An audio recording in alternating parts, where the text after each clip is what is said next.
Junior Great Books, Chen Yu Min and the Ginger Cat by Jennifer Armstrong.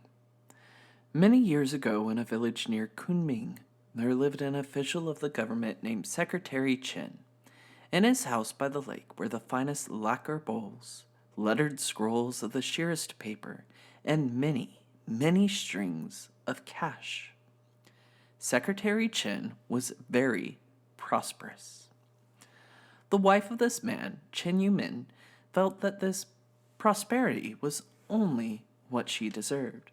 She was proud and haughty, and she made her servants perform impossible and meaningless tasks, such as collecting incense smoke in a bamboo cage or teaching carp to strut like roosters, just for the fun of displaying her power.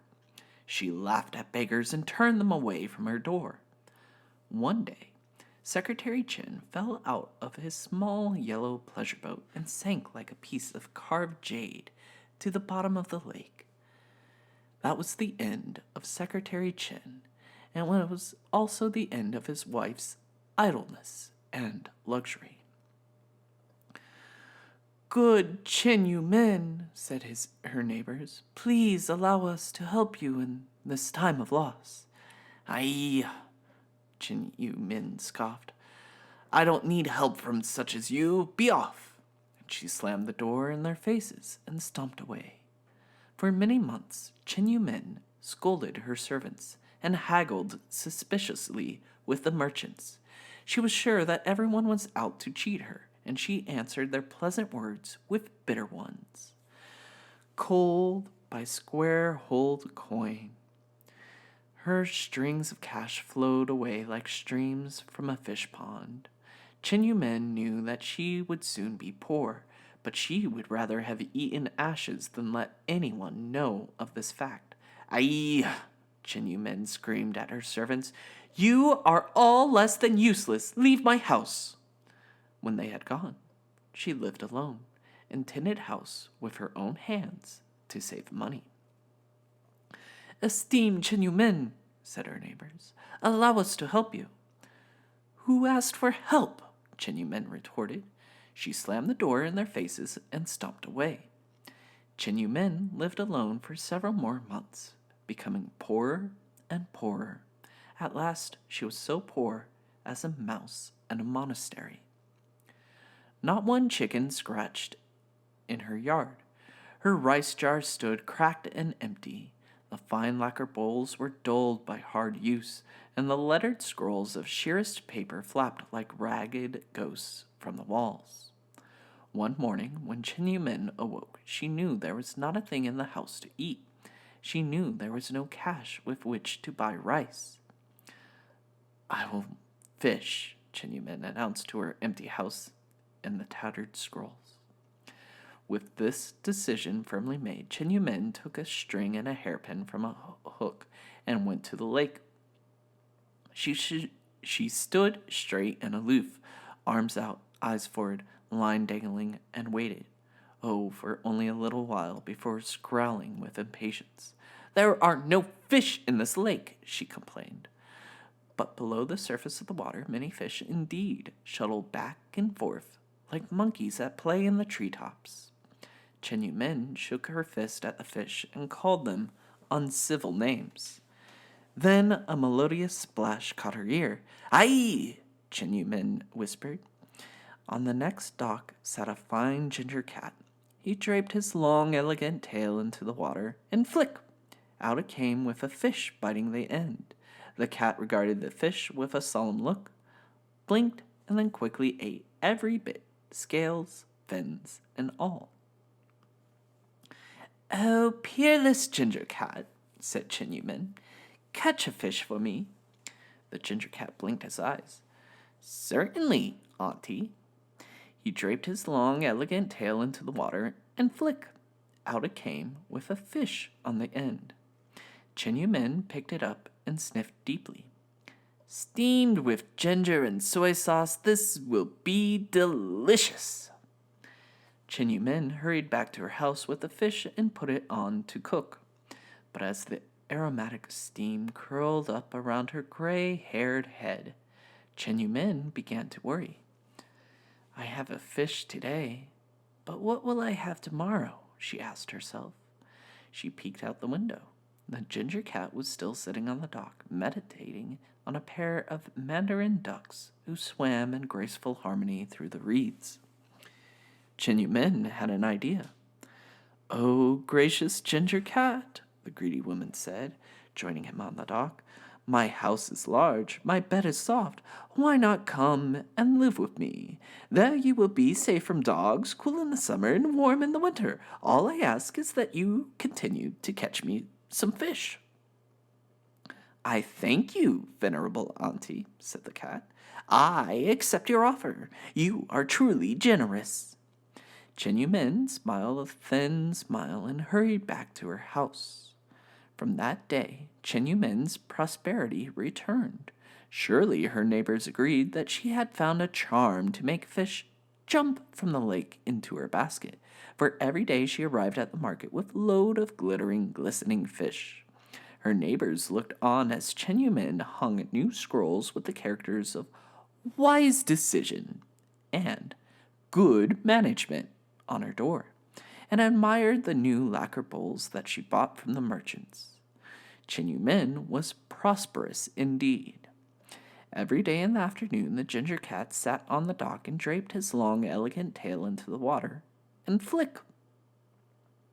He pulled out fish after fish until they were piled up like the mountains of Gillian. Chen Yumen rubbed her hands together and counted her strings of cash. "Auntie," said the ginger cat one day, "what would you do if I went away?" "Aye," gasped Chen Yumen, "don't leave me. How would I eat?"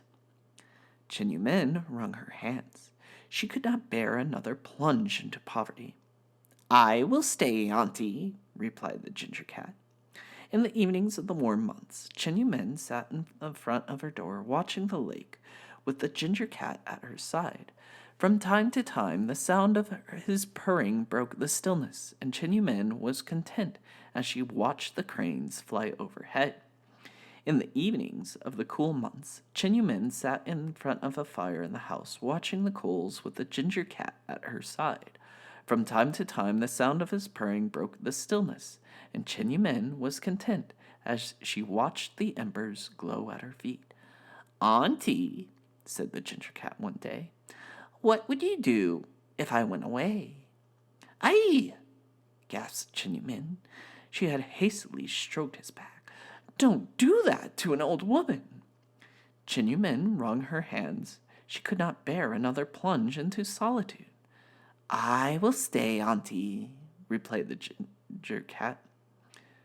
One day, a beggar came to the door.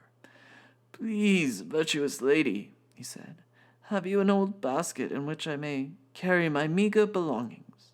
"Pah!" said Chen Yumen.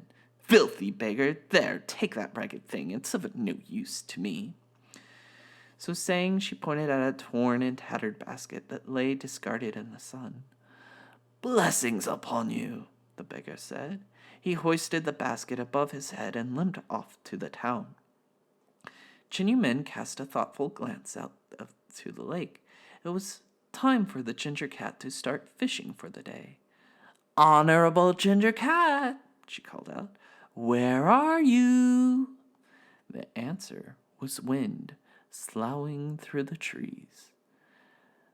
"Delightful ginger cat," she called again, "where are you?" The answer was wavelets lapping the pebbled shore. The ginger cat was nowhere. "He has left me," Chen Yumen cried out. She stood stricken in the doorway, staring at her fine scrolls. Wise decision and good management mocked her as they rustled in the breeze. "No more fish," Chen Yumen despaired. The scrolls rustled again. "No more prosperity." The scrolls shivered. "No more sitting by the fire." The scrolls flapped forlornly.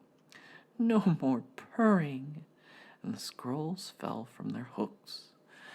"No more fine ginger cat to sit beside me." Chen Yumen tore at her hair.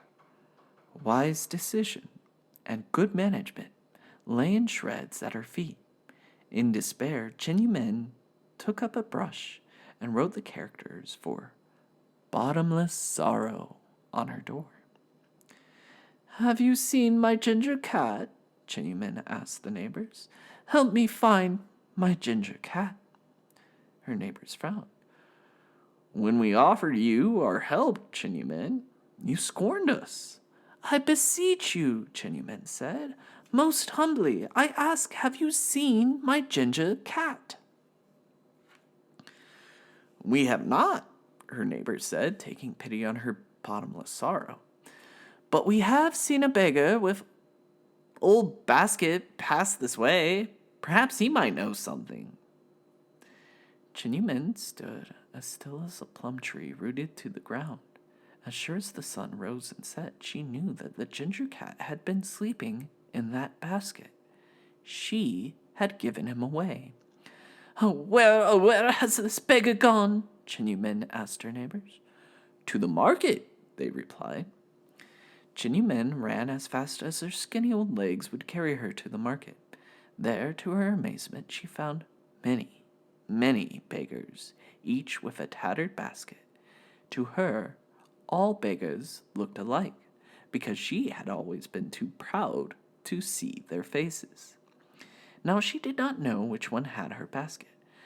"I beg you," she said to the first, "venerable old monk, allow me to buy your basket." The beggar bowed once and pulled on his thin gray beard. "For 10 cash, madam." Chen Yumen gritted her teeth, but her ginger cat was worth more than that in fish. She paid the beggar and snatched the basket. Empty. "I beg you," she said to the next, "spiritual old monk, allow me to buy your basket." The beggar bowed once, tugged his short, stubby beard. "For 10 cash, madam." Chen Yumen gritted her teeth, but her ginger cat was worth more than that in fish. She paid the beggar and snatched the basket. Empty. "I beg you," she said to the third, "self-denying old monk, allow me to buy your basket." Before each beggar, she humbled herself and paid for the baskets. Her strings of cash were vanishing like water into sand. The longer she searched for her cat, the more desolate she became. "For 10 cash," said another beggar. Chen Yumen pulled at her hair, but all the fish in the Middle Kingdom were not equal to her ginger cat. He was worth far, far more in companionship and warmth. "10 cash," said the next. "10 cash," said another. At last she had not one single coin left, and Chen Yumen was as poor as the beggars. Even poorer, for each of them had at least 10 cash, and she had none. But more bitter than the loss of her cash was the loss of her cat. "Let him not catch another fish," she cried to heaven, "but still let my friend come back to live with me." In tears, Chen Yumen turned away from the market and trod wearily back to the lake. But before she reached her home, she saw another beggar ahead on the road. This beggar, too, had an old basket. "Most scholarly old monk," cried the poor Chen Yumen, "pity an old woman as poor as you. I beg you, give me your basket." Chen Yumen knelt in the road and bowed her forehead to the dust. Her heart cried out for the ginger cat. "Well, certainly, madam," the beggar said. "If I can take away your bottomless sorrow in this way, I will give you my basket." So saying, he placed the basket on the ground beside her and hobbled away. Fear shook Chen Yumen's hands as she opened the basket. Her breath quaked in her throat. Inside, curled in sleep, was the ginger cat. "Oh, generous friend," Chen Yumen cried, "I have found you again." "Good afternoon, Auntie," said the ginger cat, stretching his legs. "Isn't it time to fish?" For her answer, Chen Yumen hugged the cat to her heart. "Today, I will fish for you." With the cat perched on her shoulder, Chen Yumin walked back to her home. At the doors of her neighbors, she stopped and bowed. "Please honor me by taking a meal at my house," she said. "My table is poor, but your presence will make it seem rich to me." Her neighbors returned her bows and accepted with thanks, and from that time the scrolls on Chen Yumen's door read, "Contented Joy." The end.